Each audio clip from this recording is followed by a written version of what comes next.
Well, this layout is basically just a giant pile of garbage at this point. Time to tear it down and finally get rid of it.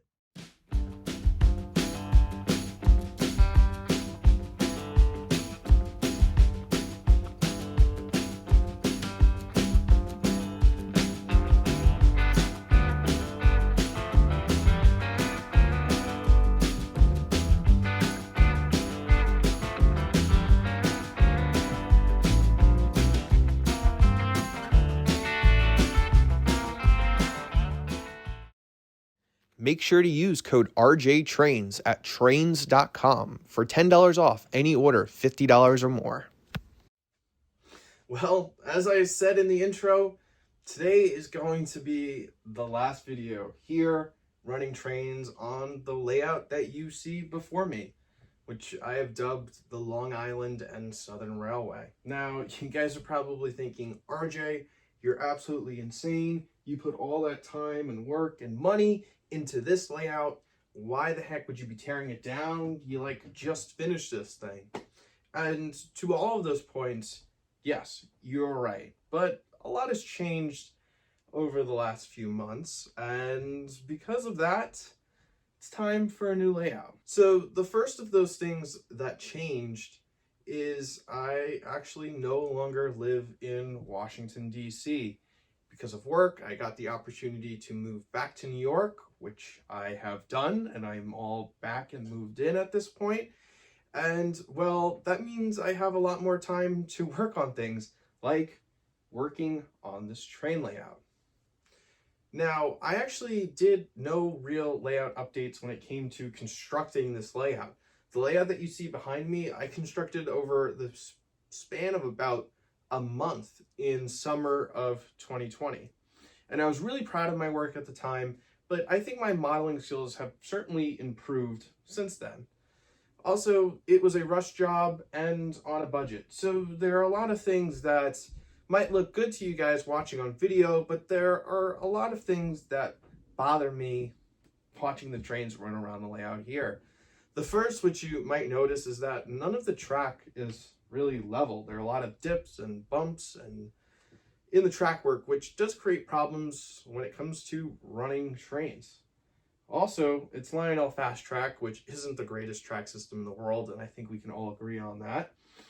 And lastly, the types of trains that I have in my collection have really changed a lot since I built this layout 2 years ago.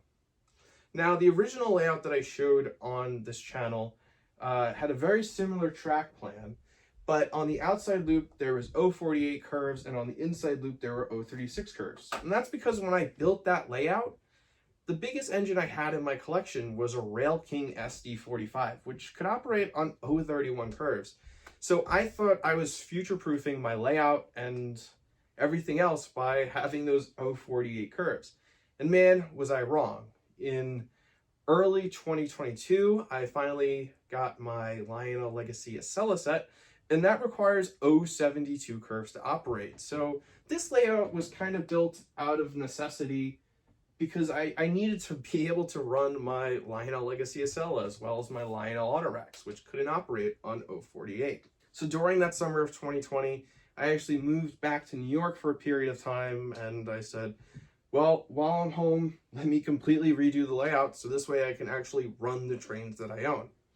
And well, we're coming to a point now where I have much larger items in the collection, and I want to be able to run the trains that I own.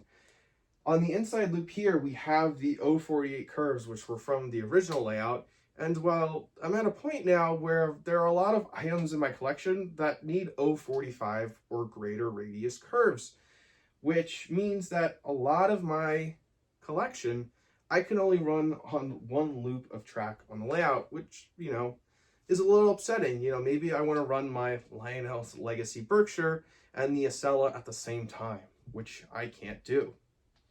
Also, when I'm running larger passenger cars or larger freight cars like the Golden Gate Depot Superliners or the Atlas Autoracks, I can only run them on my outside loop, which is okay, that's fine, but the problem is that those cars are so tall that you can't see the trains on the inside loop. So effectively, by running these beautiful passenger cars and freight cars that I paid a lot of money for, I can't see anything else on my layout, which really upsets me. And like a lot of layouts, this layout has been beat up over the last couple of years. When I originally built the layout, I didn't do the greatest job doing the roads, so a lot of the roads don't look good now. I didn't do a good job gluing down the scenery, so a lot of the scenery is falling apart and it just doesn't look good anymore, to the point where I actually don't like filming videos of the layout because I don't think the scenery is up to the standard that I know it could be and I could show off to you. So if this layout is coming down, that leads to the question, well, RJ, what's coming next? And if you've been watching my videos very closely, especially my more recent videos, then you might already have an idea of a few of the things that I'm going to be incorporating into the new layout. Like I said earlier in this video, when I built this layout, I did no layout updates. I did not follow you guys. I did not take you guys along on the layout building journey. And that's something I want to correct with this next layout. I want to do in-depth videos, taking you step by step, everything that I'm doing when it comes from tearing down this layout all the way to building the new one and having it be a very large video series here for the channel, which I think you guys will thoroughly enjoy. But you are going to have to wait to see the plans for the new layout. So make sure you're subscribed so you'll be notified as soon as that video goes live. So for the rest of today's video, I just want to thank you guys for following along with the journey of this layout and all of the amazing videos that I published about this layout. And to celebrate that, I have picked out 10 different locomotives in my collection. Some of them you have never seen before here on the channel, and we're going to run them around the layout as one last final salute to the Long Island and Southern Railway. So thank you very much for tuning in, and I can't wait to show you guys what's to come here on the channel. I'm sure you all are going to love it. But without any further ado, let's say goodbye to the Long Island and Southern Railway in style.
last but not least, I feel there is no better fitting engine for the last run on the Long Island and Southern Railway than the engine that this layout was basically built for, and that is the amazing Lionel Legacy Acela.